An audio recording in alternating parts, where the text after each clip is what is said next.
Integral Theories, Philosophies and Practices, Part 7.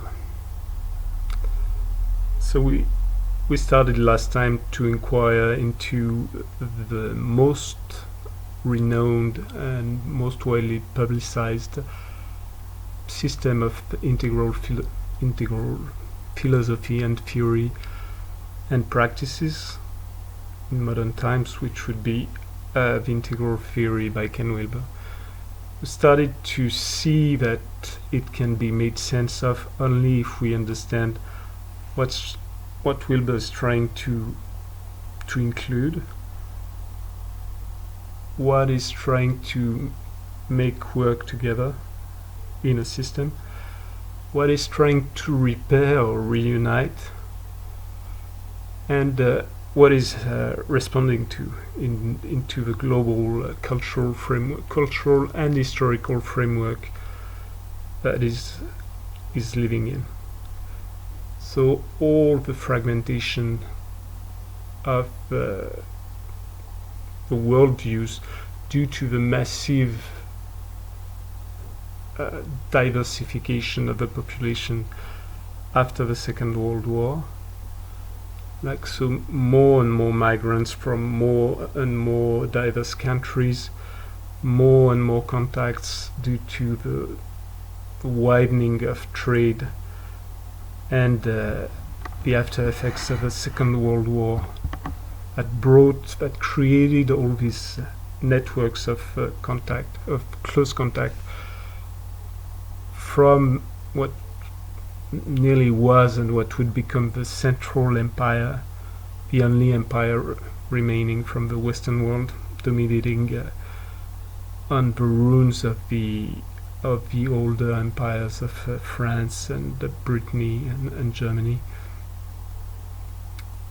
So the US as a land of massive immigration, as a land of what they would call later melting pot,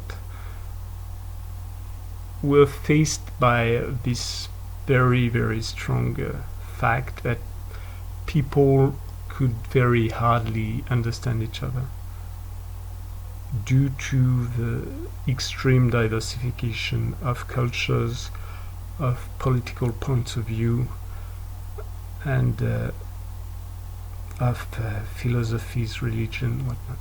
So the sort of unification or mass unity that you had from the imperialist time, like the monopolistic imperialist times of the Middle Ages, late Middle Ages, where you had the rise of absolutist monarchy and the spread of Christendom worldwide.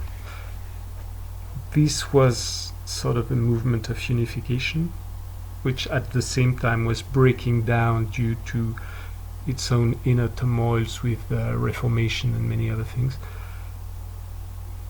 But this relatively homogeneous way of perceiving the world and understanding the world broke apart completely with the rise of what we would call scientism now, science as somehow a religion, in the idea of a global narrative weaving the world together.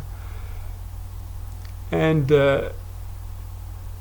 science, then revolutions shifted completely, like the world order that had lasted maybe more than 1,000 years was completely compromised, was completely turned upside down, and many influences coming from other cultures. In the US, for instance, you would have influences by the natives, the Native Americans who were being massively slaughtered or hunted or cheated of their lands. At the same time, they were influencing fringes of the culture that would end up becoming massive influences over time. Say, quite late you would have people like Fenimore Cooper or many writers of the type, and a bit later people like Thoreau was very, very sparsely read in his lifetime, but became a very strong voice, a very strong cultural power later.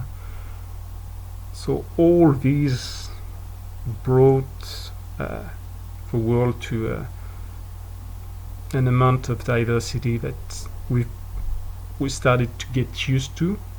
So now we were born with it, and it increased even over time now, although the massive religion of consumerism and neo-capitalism has spread so much that in some ways it seems as though we have lost diversity.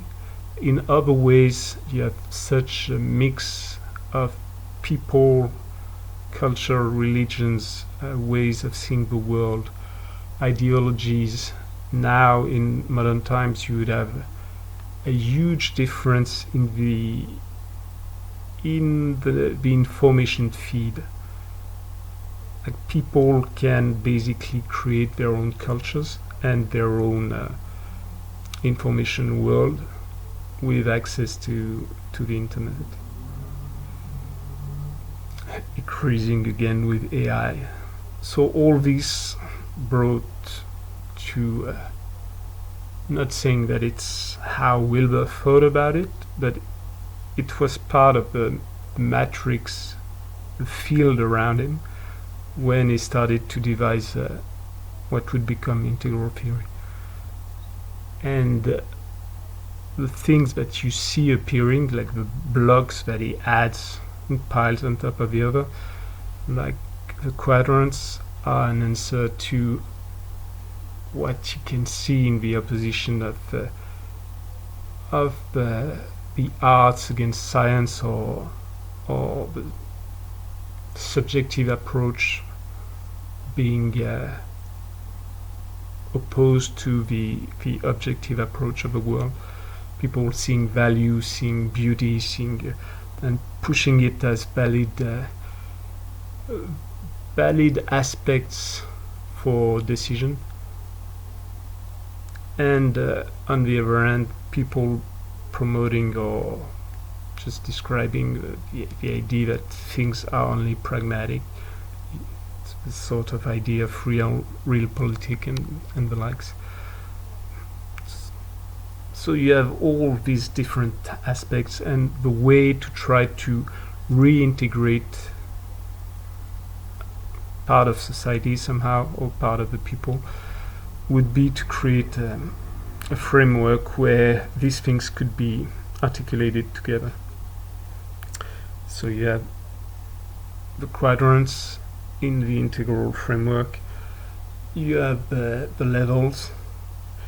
We saw also that the experiences of diverse states of consciousness made it somehow necessary, or at least useful, to map those different states using the maps used by Eastern cultures, more steeped into meditative states. Eventually it would be used to weave together the commonalities of the various spiritual and religious practices of the world, to see, like, to make obvious that although they share a lot of they have a lot of differences, but they still share a lot of commonalities.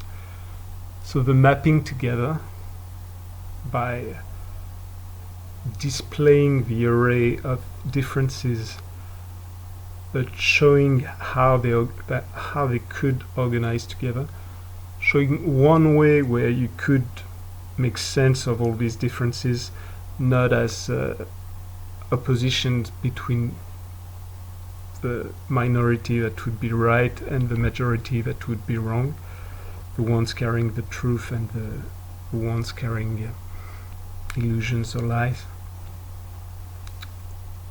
this was most likely part of the momentum of the 60s. Somehow the momentum of the same cultural or collective consciousness movement towards world peace, towards civil rights, towards increased democracy and things like this. So obviously this impulse did not carry through into all aspects of the culture. They became sort of natural ways of seeing things. Even if you disagree completely, you're familiar with most of the ideas coming from this time. At the same time,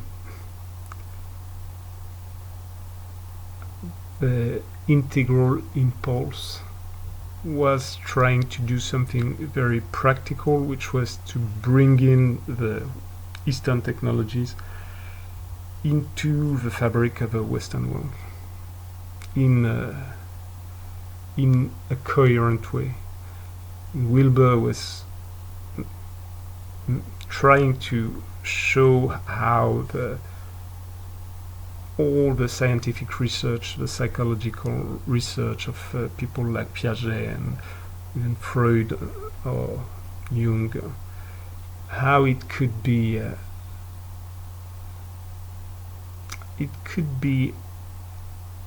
not put in opposition or in competition with Eastern practices or Eastern philosophies, but how they could complement each other. So it's trying to repair the divide between East and West, for instance.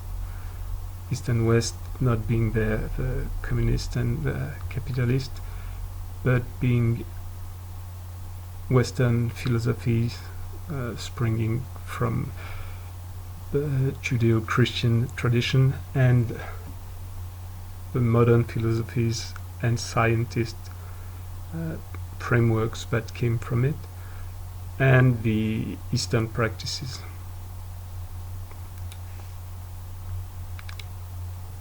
So, what other aspects do we see in Wilber's theory adding up over time? So you have all these aspects of waking up, showing up, growing up, relating to the various aspects of the states. For waking up, growing up would be the levels of development. Showing up would be the I can't remember if it's the quadrants or the techniques or whatnot. The other aspects that you see, other levels that other stratas that he adds in sort of the funnel, or would be the types.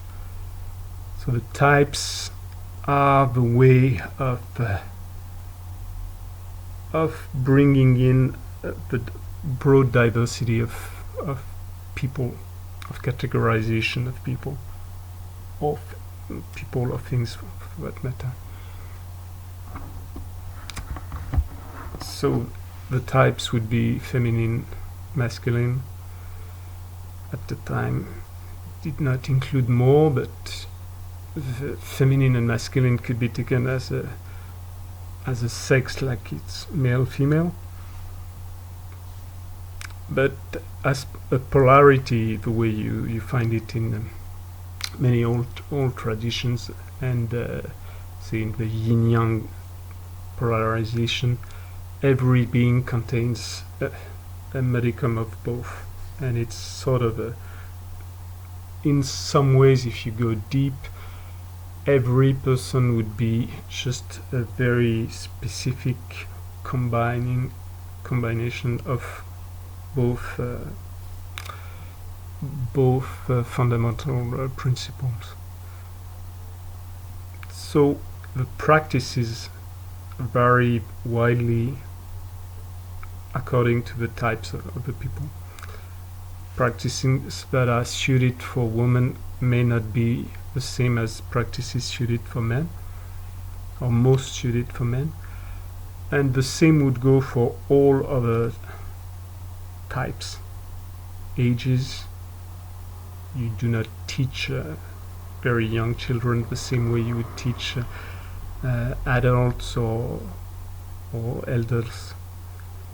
elderly people. You do not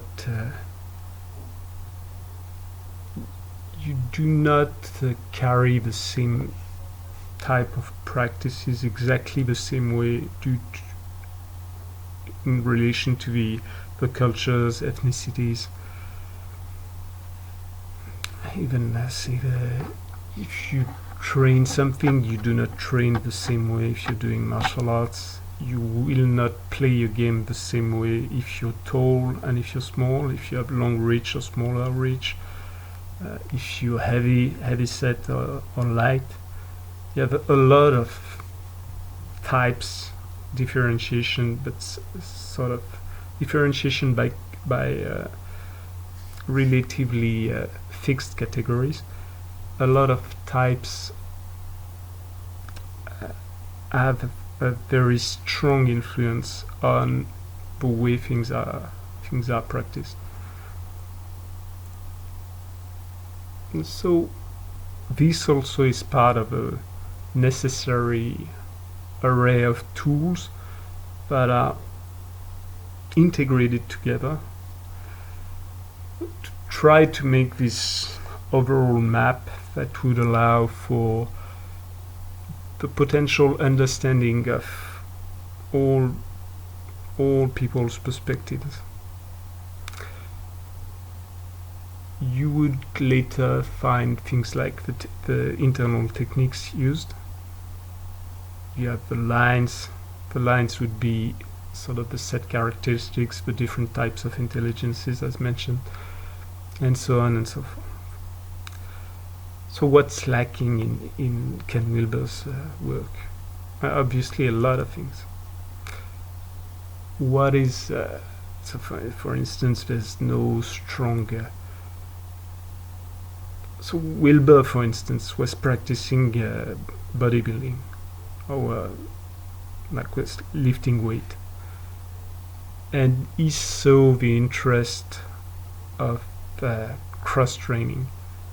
So he saw what practicing the body could bring to practicing the mind. He was reading very broadly and studying and trying to link together all these different things. So he saw how the use of the analytic mind could serve the practices of consciousness or the higher mind. He saw quite fast, like with the decades passing, one very big aspect of the integral theory that was added was the shadow. And the shadow can be read many different ways. First aspect would be a shadow is, if anything is put in the light of consciousness, it will project a shadow behind. So the shadow is basically the part of yourself that you cannot see. And they are sort of primordial due to the fact of existing and being what you are. What makes you what you are makes you blind to some aspects of it, some aspects of what you are. Just the fact that you have a memory. So memory allows for continuity in time. If your memory was perfect, you would not be able to differentiate between past and present, or past, present, future. So if you were dwelling or getting back into a memory and the quality of a sensation would be perfect, it would be impossible to differentiate. And even recording an event would would sort of superimpose it on your present sensorium. So you have this golden like this Goldilocks principle, where you have your memory exactly sufficiently sharp so that it can influence the present, and sufficiently weak so that it does not turn into noise, or it doesn't confuse the lived experience. So memory allows for your continued existence as an entity with an identity, your ID entity. But now this continuous experience comes at a cost, and the way, so the cost would be that you would overload your mind in many ways. If you kept direct access to all the memories.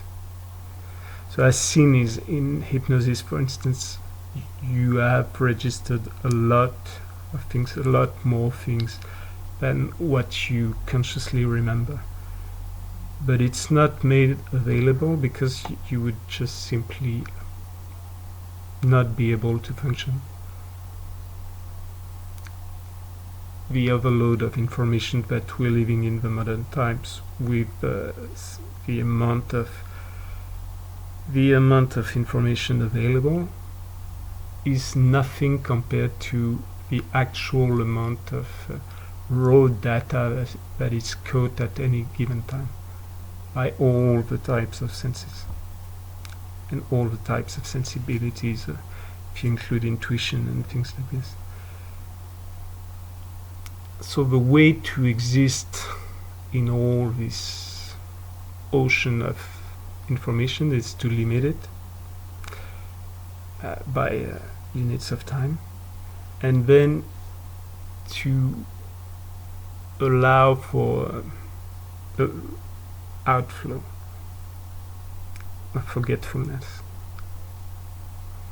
So it's the same as eating. You absorb information, you break it down, you interpret it, you sort it out, you filter it, then you take the component pieces of the blocks that can be useful, and you can store them or use them, and then the rest is removed, and some of the toxicity is removed, or some of the toxicity will be taken and either contaminate you directly or be isolated in parts of your information psyche, in your information bones, the way you would for nuclear material, for instance. So the ability we have to exist in the world depends on our ability for memory and our ability for forgetfulness. All the parts of what we forget, or what we do not pay attention to, or what we perceive but do not consciously interpret, would be somehow in the shadow for the small consciousness, the I. Since I cannot access it directly, there's a strong temptation to think that these things do not exist. So a lot of the depth psychology, or the growing up of psychology, was a display of all the parts of the individuals and societies and cultures that were forgotten or hidden, consciously or unconsciously, repressed. So that we could re-access or at least become aware of part of the material that's influencing us, and that is not in the light of consciousness. So the shadow would account for this. At the same time, you'd see this idea, for instance, that the shadow is the expression of your repressed unique self. So unique self is a concept articulated by Mark Gaffney, but it's very widely spread in some cultures. So in smaller cultures, if you missed the unique gifts and the unique treasure of any individual in the tribe, if you're a tribe of 30 and you miss the unique gift of 10 people, you'll put them, or they will practice activities and do things that they have no taste or no taste and no talent and no patience for. Then while doing so, they'll be watched by the next generation that will mimic some of this, and they'll start to mimic people doing things with less than the full commitment of the body's, soul's, minds. And they'll be mimicked also. So in a few generations, if you completely neglected the individual gifts, when I mention gifts, it's at any given time, anyone has a unique perspective, unique point of view, unique experience, and unique ability, unique capability to give the world and others, which is based on their unique capabilities, their unique experiences, their unique sensitivities, their unique creativities. This does not depend on whether you're a genius or it's just that at any given time, anything has a unique treasure to provide, which can be seen and used, or used is not the right word. It can be seen and it can be valued, and being valued, it can be organized in the flow of things to make it useful for the individual, for the community, whatnot.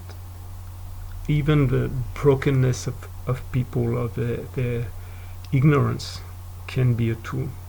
It can be a wealth.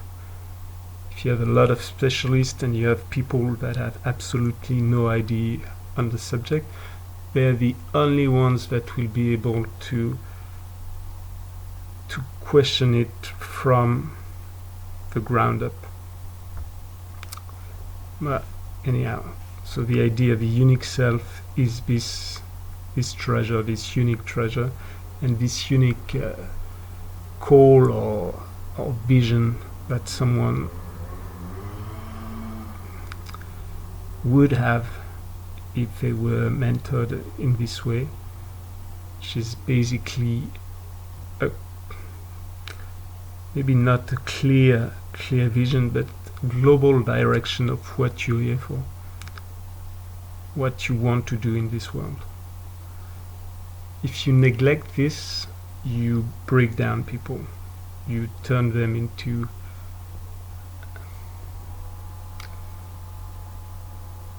they have a felt sense that some very fundamental part of themselves is not only neglected but negated. If you feel strongly that what you are and what you're here for, what you can bring the world and people deep inside, is not seen or is repressed, or crushed, it will create a deep wound. It will create a strong feeling in parts of you, and oftentimes exiled parts of you. A strong feeling that in some ways you're here, but you do not exist the way you should. You do not give the way you should. You do not participate the way you should. Most people feel somehow that they have. Most people, as kids, would identify with the heroes of any story. They feel that they have a story to live. They have then later a story to tell. They have something to contribute to the world. This will be either cultivated by education and social conditioning, or it will be erased, negated. Although in modern education there's a lot of ideas that we are supporting this, the actual fact of a society is the exact opposite. And for reasons that are as practical and obvious as the ones that pushed a lot of old societies and small societies to develop technologies like internal technology, cultural elements, to identify and to promote and to use it, to use the unique treasures, and at the same time to sort of canalize them or contain them, and for many cultures also to negate them if they were not directly going in the direction that the collective or the tradition would want. So for for bigger cultures of whatever type, if you create individuals that are completely into their powers, completely empowered by the fact that they've not been broken, their connections to the world, to themselves, to others, have not been severed again and again to the point that they develop a pre-loss syndrome of preventing the creation of new attachments, new connections, new ways of receiving and communicating matter, energy, information, because the connections that they established prior ended up hurting them. So when you've developed this to a point, you get to it's quite possible or easy to control a mass of people with very few. So if you have a society that's hierarchical and unequal, strongly unequal, like very strong delineation of social classes or status, with very diverse, very different accesses to matter, energy, information, territory, resources, very different roles. It's impossible to maintain if you have people that are completely built up in front. You cannot control a human being in the fullness of its potentials. It doesn't mean that you cannot force the being to do things, but there's no way to there's no way to control it. You don't know at which point they'll run away, disappear, turn against you. Now, if you break people, if the majority of your population is deeply persuaded that it is weaker, that it is irresponsible, that it has no say in the world, or they do not really matter, then it's much easier for, say, a dominant or ruling class to enforce their own decisions. At the same time, the ruling class would not necessarily be a bad, like a small club of bad people. In many ways, you'd find in societies destroying people like that by putting them too high, by bringing them down, or by just making them blend in the mass of people. So that's what I was seeing when I was in school. I was amongst ones with good memory and whatnot due to social background. I had learned to read early, with parents being teachers in preschool and the likes. So you know the game because you born into a social background where the game is played. So you arrive at school, you start the competition. Although it may be said that it's, at the time it was expressed as a competition.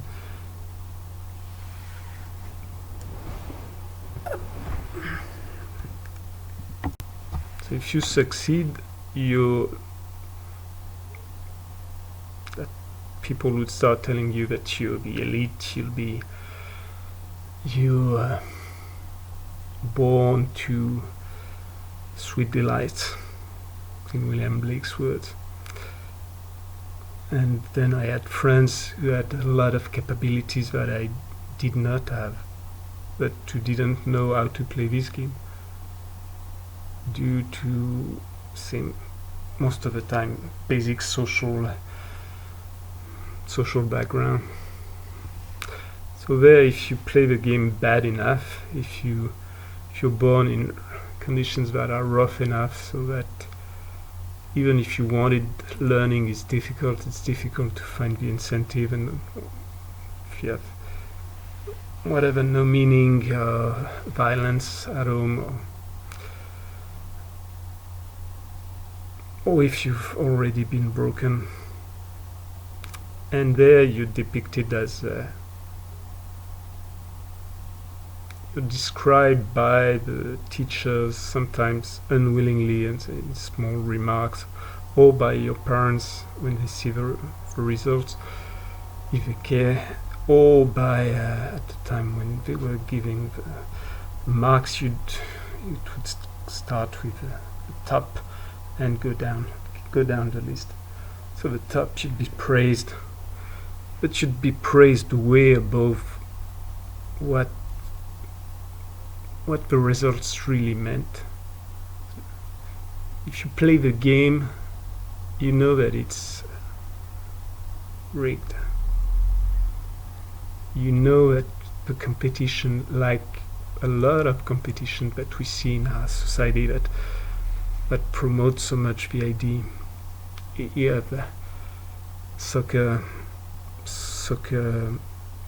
matches where one team has 5 or 6 times the budget, or 10 times or 100 times the budget of the others.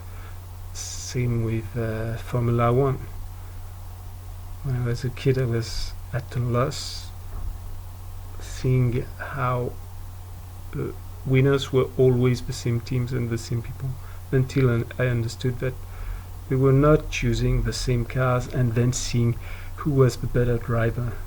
They were using completely different vehicles with resources that were on a completely different scale, and then playing a mock competition where the game was, the results were sort of known nearly from the beginning.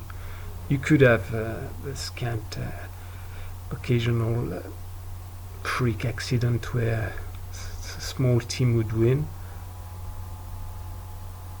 It's the same for soccer. But statistically, you would follow the exact order of things. You are in a competition and you're depicted as the best because you start with a head start. You start with more resources, you start with better status, you start with all these things. So if you're in the game and you win, for whatever reason, no big social background, say good memory, whatnot, then let's start pouring praise on you and pushing you to go to higher levels or whatnot. If you do get there, which I didn't, I left everything and didn't go into the game from quite a young age, but if you do get there, at one point you'll be brought down. You're the elite somewhere, then you get to the elite of the elite, and there you're part of the losers. Be it for your status, be it for your wealth. So the competition game eventually would have only one winner. If you go to the end of it, it's a pyramid. You pass to the next class, you compare yourself to the others, and there you'd be more or less. If you're more, you go to the next class, you compare yourself to the next ones. At one time or another you lose. Meanwhile, to keep going, to keep facing all these demands that are imposed on you, you have to create what we call a strong ego. But the ego is the productive structure of the individuality, of the identity. So when do you need a very strong productive structure of identity? Well, you need it strongly when your identity is under attack, when you feel that what you are is massively threatened. So obviously people losing the game feel that very, very fast, but people winning the game feel that very fast too, and sometimes even stronger. So basically you can destroy people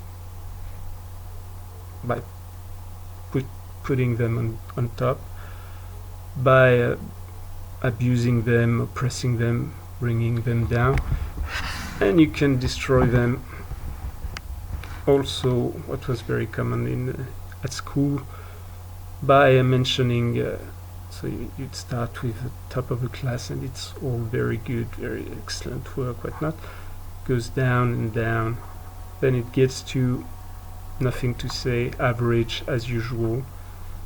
So there you negated you blend in the mass. It will suit some people that will be able to not do much waves. At the same time, there's this strong feeling that you're not seen, you're not valued. You're described as someone who does not have any treasure to offer others or society or anything. And then when you get to the bottom there, you get to the heaps of abuse that were poured on people at the time. So maybe now it's more policed, so it will not be as obvious. but due to the very nature of a society and the way the schools are organized and everything, it is woven in the fabric of our systems, of our education system, and then it's completely woven in the fabric of our social and work system. So whatever be the intentions of the teachers, and many of them, many friends with a very strong dedication to their work and all, and we would strongly disagree with the idea that this could be the basic, one of the basic narrative behind, but still you have many strands woven together, and one of the strands of modern education is this breaking down of the individual to control them, to turn individual into citizens, which basically at one point was canon fodder, and it's coming back. But anyhow, so this would be the explanation of some of the aspects of what could mean the unique self, or the unique treasure, unique gifts. The negation of this by society, but internalized when we lose faith in what we are deep inside, what we want, not as a constructed want, not as a want that's been brought in our minds by a consumerist culture, but something quite deep. When all this is negated, we become partly dead. We're living dead. One deep part of us is muted or repressed, exiled, jailed, and we can express the part of ourselves that is sort of a common mask that everybody can wear to go through life. So this is all the a big duality of psychological life, especially for kids, between attachment and authenticity. The unique self would be the epitome of authenticity, and the blended self, or the social self, completely, when you become a perfect statistic, when you can be mapped in all your behaviors, your choices, because you match exactly the class or the type of people that you're supposed to be. So that's the epitome of the attachment self. It's not attachment, it's not personal attachment there, it's what you need to be so that you can blend in completely in the mass of society. When you do that, you negate strong parts of yourself, and there's this idea that the shadow is the subconscious or the unconscious fighting back to exist. The deep parts of yourself that have been negated are fighting the caricature that you are at a given time, the caricature of yourself that you've made yourself be. When I say you, obviously it's me also, and the part of this fight would create some things that will be associated with wrong aspects of the being. So if you take a model like the IFS, your most, so internal family systems, model of the plural self, the idea is that when you meet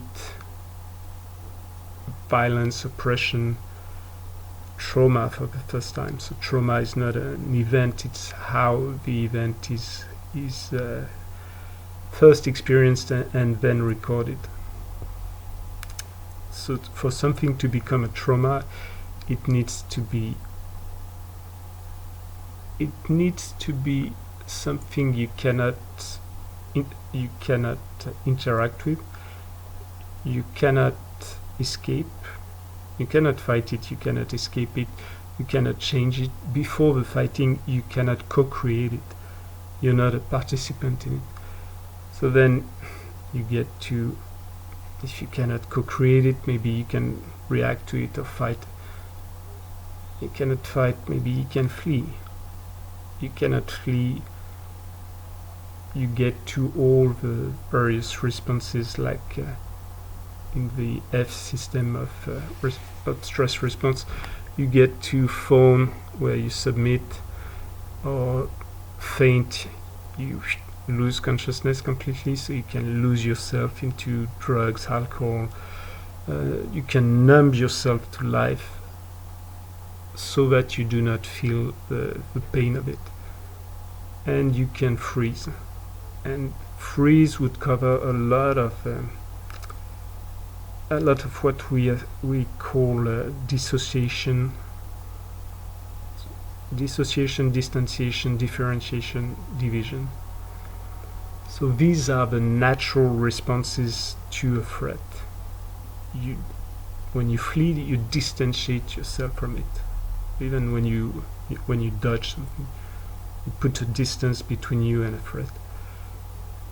When the differentiating would be, say, one part of yourself is hurt.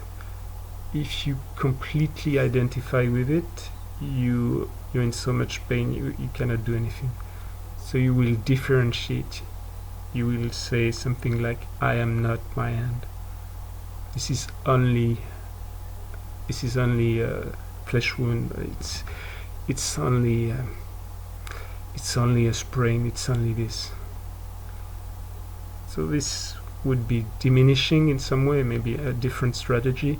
But the idea also of differentiating would be differentiating and dissociating. You would see it in periods of war, for instance, where you're in a oppressed group, and you have a way of maybe escaping if you remove yourself from this group.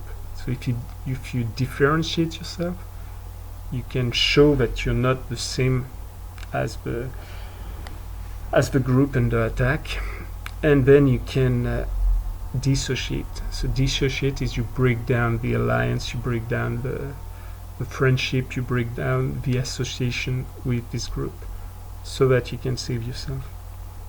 So the group or the unity could be inside, or it could be outside. You can differentiate from yourself, or you can differentiate from an outside group. So now this would carry on the ideas of the shadows, the inclusion of the shadows in the integral framework by Ken Wilber was made nearly necessary by the experience of what happened to a lot of spiritual teachers coming from the East, coming from monastic traditions, or coming from very traditionalist cultures, and being exposed to the conditions of modern consumerist Western culture, with access, with a social status, when recognized as a big master, whatnot. So the status nearly of cult leader, and you had a lot of sexual abuse, you had a lot of power abuse, a lot of problems. So our collective way, our cultural way of of seeing it now, and at the time would be, okay, the people who did that were bad, so that explains it. So they just showed their true colors. They were crooks, and they appeared, they played the people, lied and whatnot, impressed them, and eventually at one point they show what they really are, which is basic depiction that you have when you have a big break between friends or couples, or oftentimes the sentence will be, he showed what he or she showed what he or she really was. But this is oftentimes really, it can be debated a lot, and in my experience oftentimes it's wrong. You fell in love with someone because you saw part of the person, part of the best the person could be, and part of actually what the person was inside. You contain multitudes, you contain all your potentials. It's this idea that if you're sort of a console, a computer to deal with, what's the name for it? So the thing you would use to control the lights and the sound in a concert, for instance, all potential settings are pre-existing into the fabric of what you are. All the types of experiences that you can live will be mediated by certain types of nervous configuration, hormonal configuration, electric configuration inside, tension, relaxation, whatnot, alignments. So you have all these parameters that you can vary, change, and the different combinations of these parameters create all the states of being, all the experiences that you can have, from extreme pain, complete depression, to awe, to mystical experiences, to ecstatic pleasure, whatnot. They're all present right now into the fabric of this amazing machinery. The states that manifest are based on what you perceive from the outside and inside, so from the objective, subjective, and relational world, what you perceive to be what you should feel at a given time. So in this idea, you are all your best and worst potential experience at any given time. If you push a bit the idea, you explore more the divided self, or the plural self hypothesis or methods, then you discover that you are not only potential settings, but you are actual beings. You are all these potential beings, the best and the worst in yourself or in ourselves.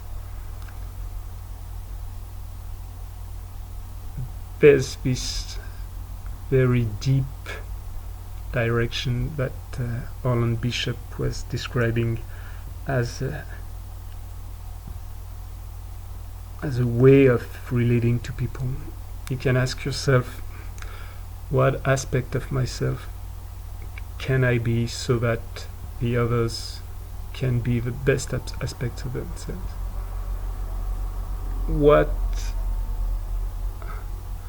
What can I say so that the other in front will express or will be the best aspect of himself or herself? What can I do? And it can extend to everything. What can I do? What can I say? What can I be so that I can be the best aspect of myself, the best configuration of myself, if it's a collective of parts. this is a very deep way of exploring social interactions. The reverse of it is very often what is actually done at work, oftentimes in couples or in society. What can I be so that the others must be the worst aspects of themselves?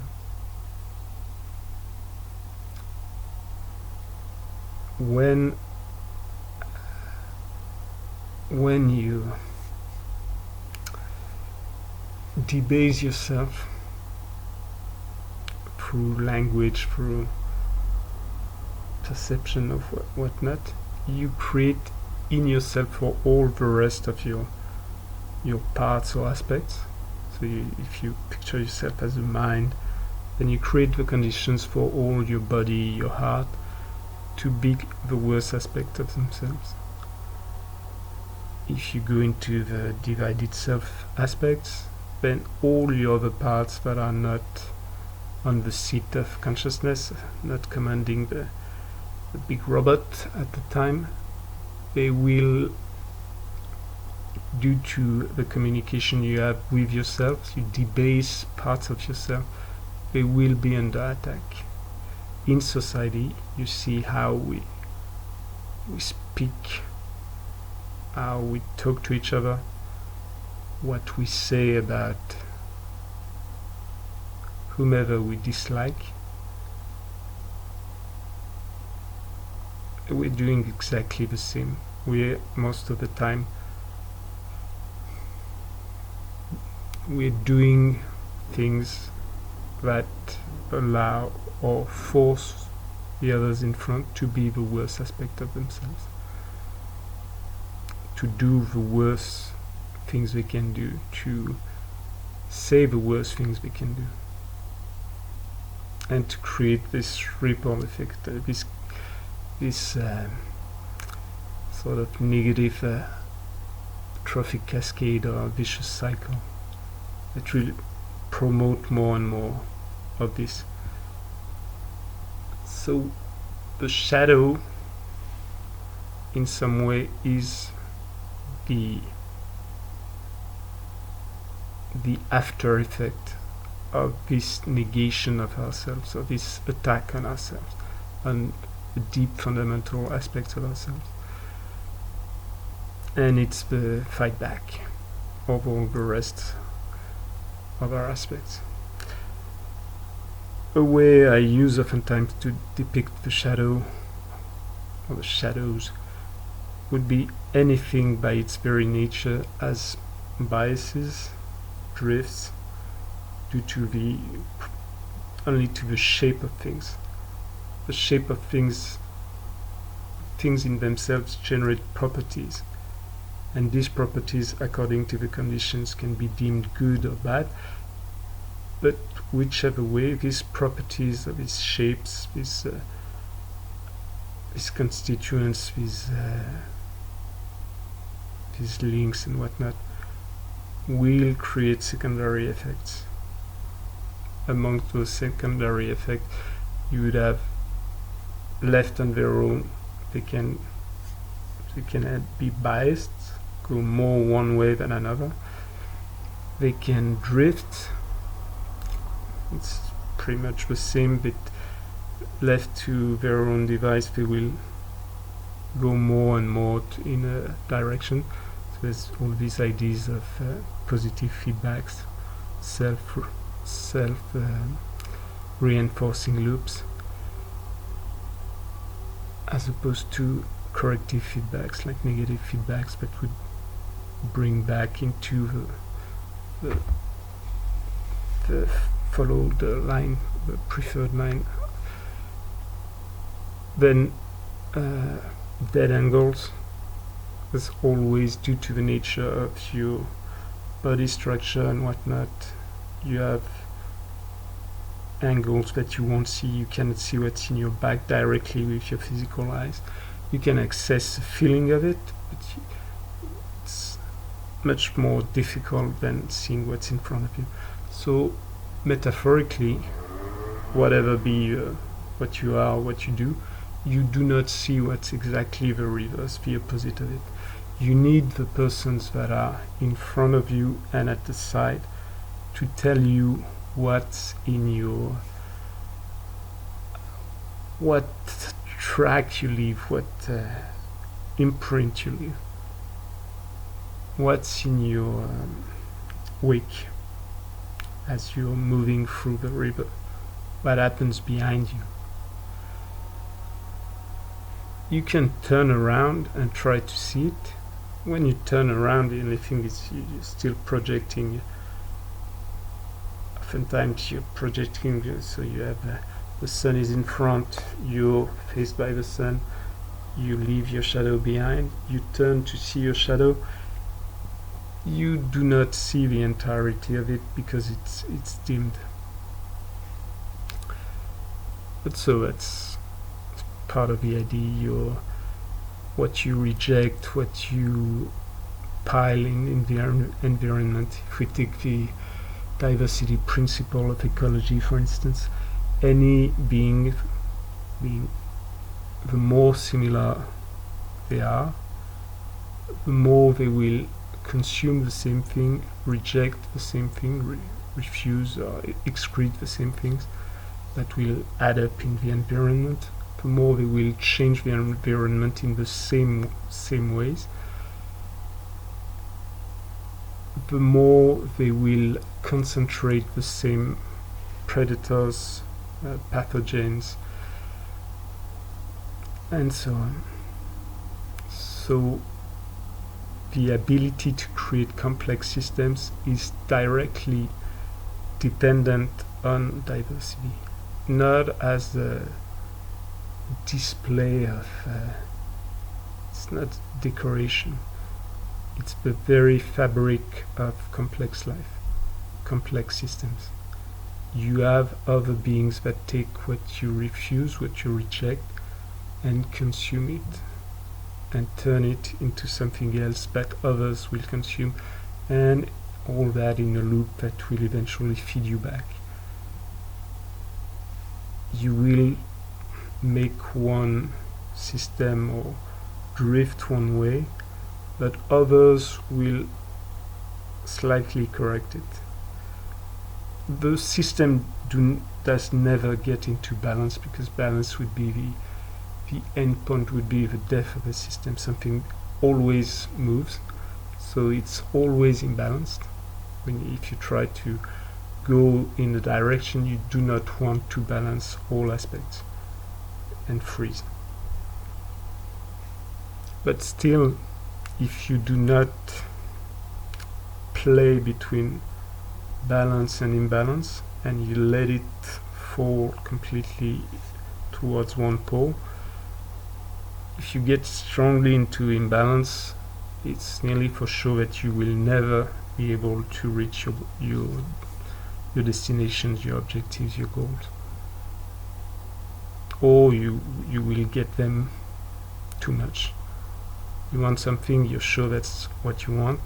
The way you go to get it, you destroy all that's around you, you destroy part of, or you compromise part of yourself. When you get to the goal, you discover that you've lost all that you were looking for. So that's pretty much some of the ideas behind the shadows, and the internal techniques. That would be another tool, would be the different skills that you could bring into all this game. So now I want to contrast something like Ken Wilber's model and something like the integral philosophy that you'd find expressed, for instance, in Killan Morgan's Formscapes channel. So Formscapes channel is a very, very, very interesting, very good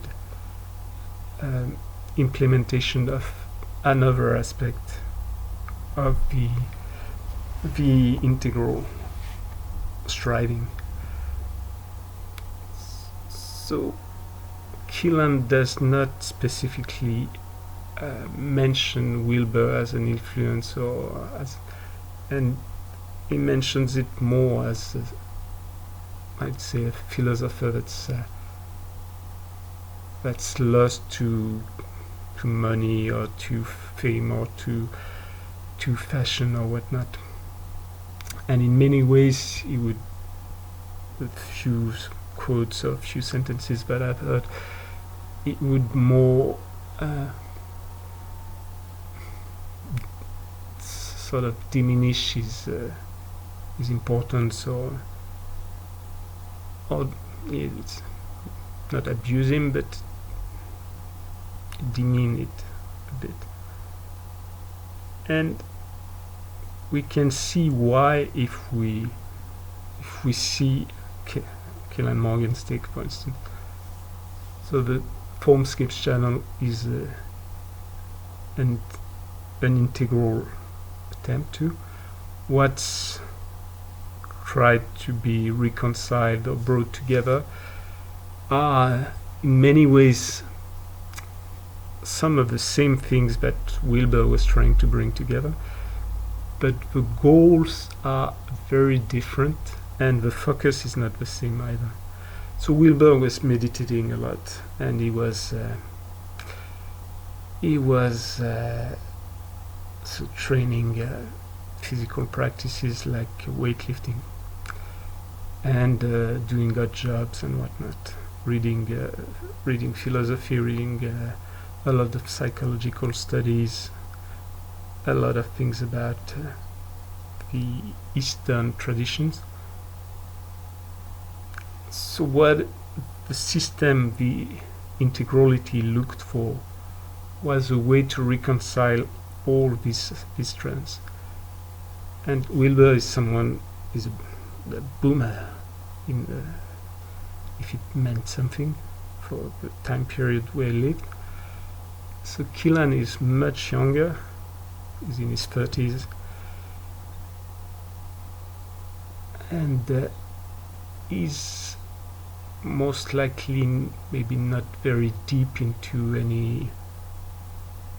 any at least big physical practice, or I'm not sure he's too interested into the meditation, at least Eastern type meditations and whatnot. But so what it brings together very deeply is different strands of deep philosophy. So philosophy taken not as a fairly fashionable artifice or artifact, but a deep inquiry into the nature of things.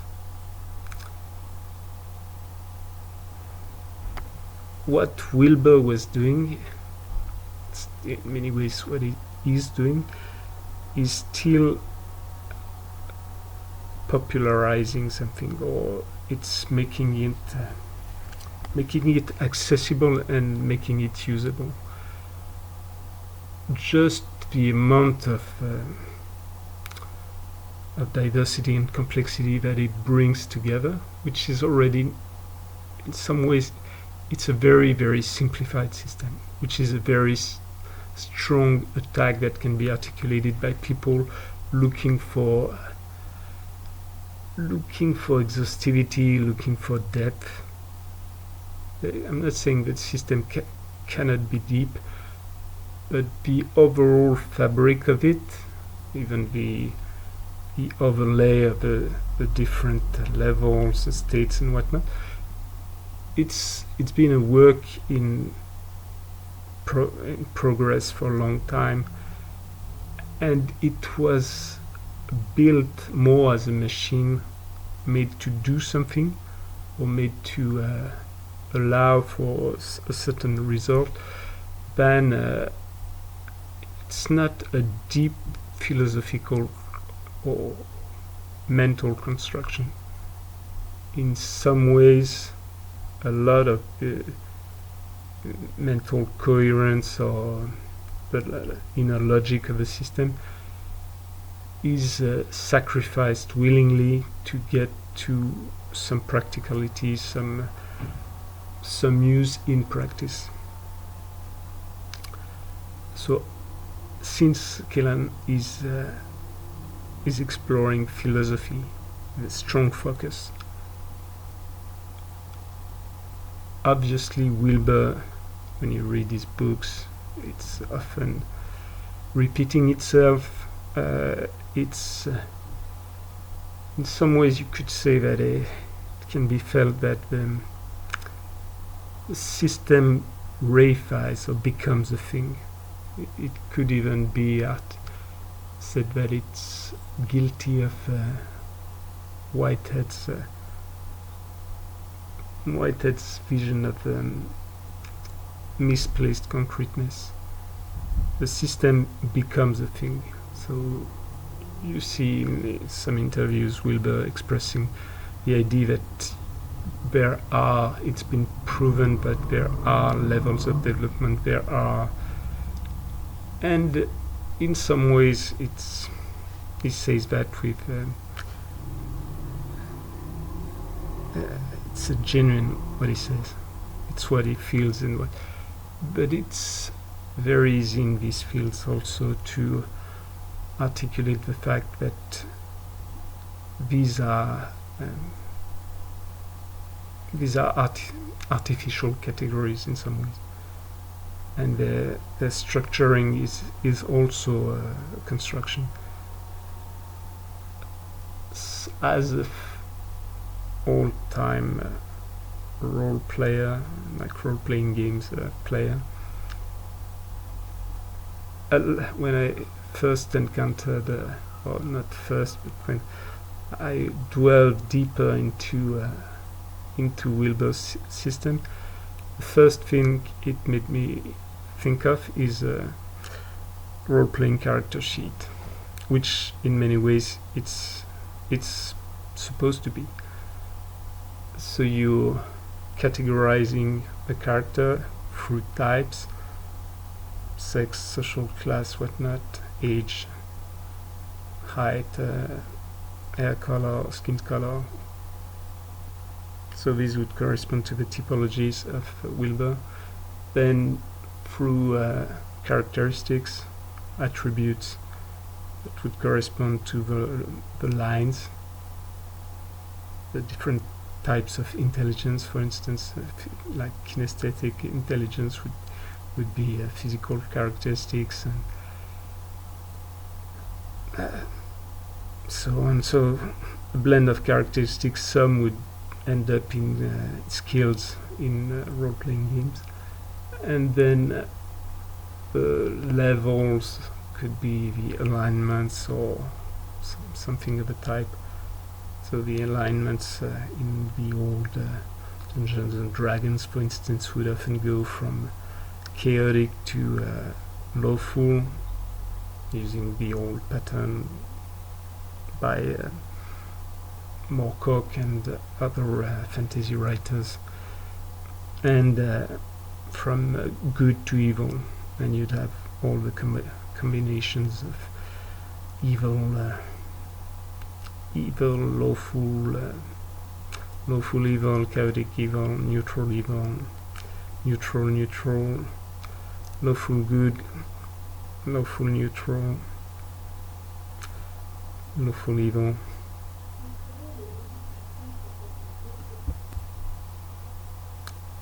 And all these depictions of a character are used so that you can map and then direct your evolution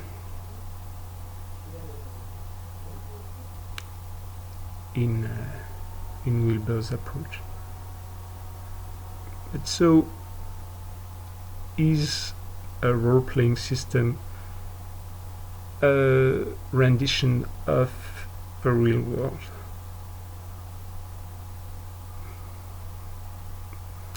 In some way, not at all. So to contrast Wilber's take and Killan's take, we need to understand that Wilber, for instance, comes from Zen Buddhism background, amongst other. Part of the tradition he relates to is based on non-thinking. Part of his work is reuniting this tradition to the philosophical traditions and scientific traditions of the West, but he still maintains maybe what we could call a bias towards practicality, application of these principles to meditation, to things like this. Killan comes from a deep diving into philosophy through books. What he's trying to reconcile or bring together are very different things, very different aspects. Some aspects both are integral striving, so you would find overlaps, although maybe Ken and Morgan wouldn't like it.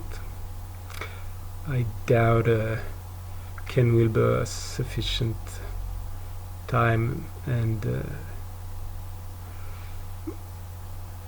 width of inquiry on his own subjects, but out of his path to explore Formscape's channel. I don't know, maybe it'd be delighted in some aspects, who knows. But so one aspect, you have Killan trying to reconcile esotericism, not first, but science as a philosophical endeavor, philosophy as science, philosophy itself. So it's trying to reconcile what was called at one point natural philosophy and the rest of philosophy, unnatural philosophy, metaphysics, things like this.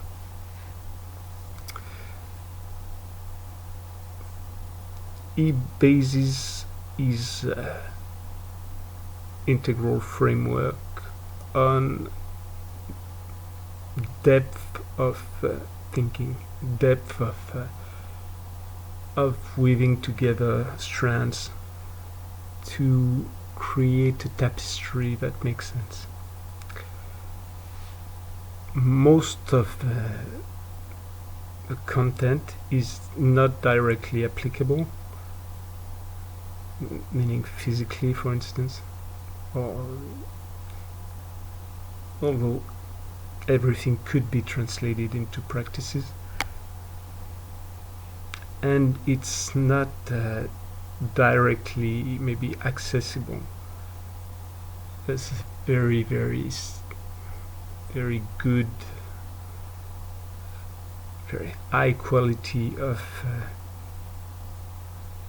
communication that allows for the understanding of quite complex subjects by people who have moderate backgrounds in philosophy or even sciences. It's really a very deep, genius, unique gift for expressing and transmitting complex ideas. But Killan, via YouTube and whatnot, reaches maybe close to 70,000 people, maybe. The width and the spread of the integral ideas, frameworks and whatnot would most likely not be possible if integral theory, for instance, had gone to such depth, to such detail. So there's a clear focus on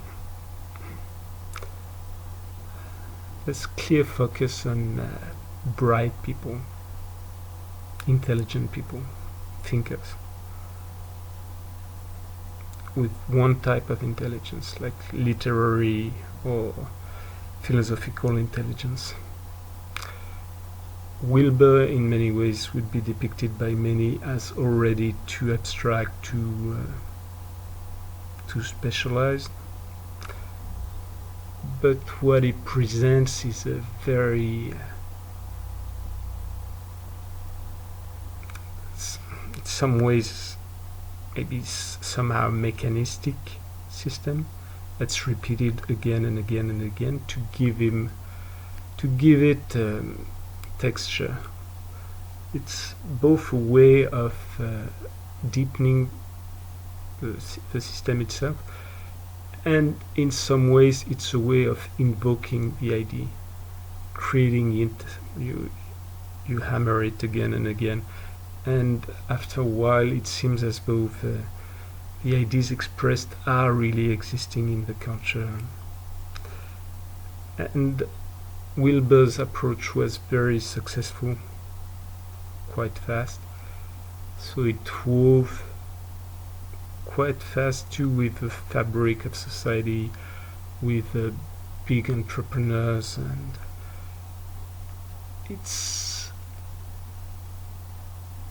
it allowed for widespread at the cost of what could be thought as compromisions, but what could be seen on his side maybe as simply a direct application of this idea of integrating. You want to bring everybody in, you bring in a lot of influential people, quite costly content,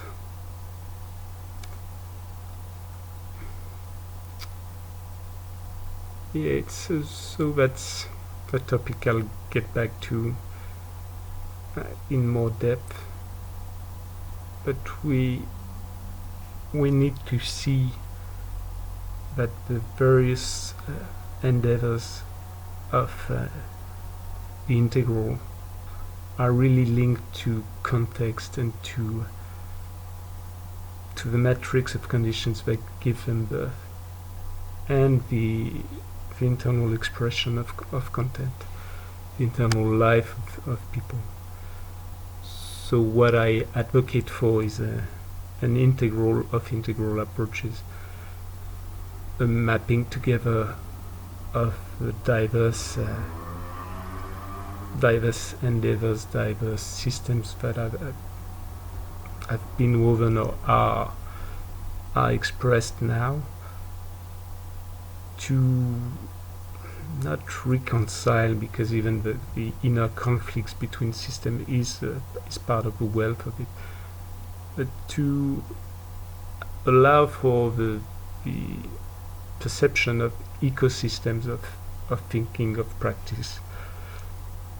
And in these ecosystems, the idea is not that one species should dominate.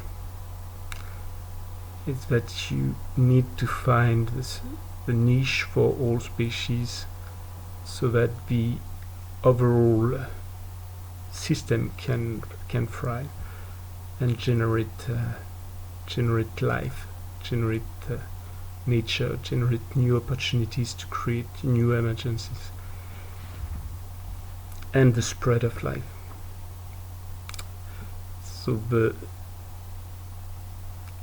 as mentioned in a lot of researches on the integral, in later works by Wilber and whatnot, the integral as a level of perception of the world, on a narrative level, is really not dominant at all. It's a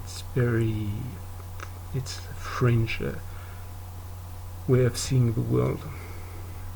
And as mentioned, also, since these are stratas, or can be perceived as layers of functionalities that are acquired normally in a sequential manner, they can be evaluated by something like a percentage, and you would have maybe one person at 20-30% integral, and then 30-40% pluralist relativist, or rationalist universalist, like any combination hereof. So if you're a very small minority, and in some ways you're stuck into these culture wars, and in these culture wars, one of your peculiarity is that you're advocating for peace. You're advocating for mutual understanding and inclusion and integration of some of the points of view. Although you also recognize that conflict and is part of the game, a necessary part of the game. If you break down the small side you're on into more atomized, more even tinier and tinier and tinier pieces, due to all the minor or major differences, you will never amount to much. Or you will never amount to much, at least in the lapse of time that we are considering. It can be seen in politics now. It's exceedingly easy to break down say the opposition due to huge differences in ideologies, huge differences in the personal interest of the various persons considered. And so it's very easy to be 1% and control 99% just by dividing them in 2, and then in 4, and then 8, and so on and so on. You divide by sex, male, female, then by genre, and you get that you divide these two categories in even more. Then you divide in young, old, then you subdivide in all the various generations and whatnot, and you keep dividing white, black, or local, non-local, long hair, short hair, whatnot. You keep going, and if you manage to break down the perception of identity and perception of commonalities shared in such tiny fractions that you have less than 1% in front of you each time you face opposition, you can dominate, especially if you find sufficient commonalities of interest in your domineering group to maintain a cohesion. So that's it for today.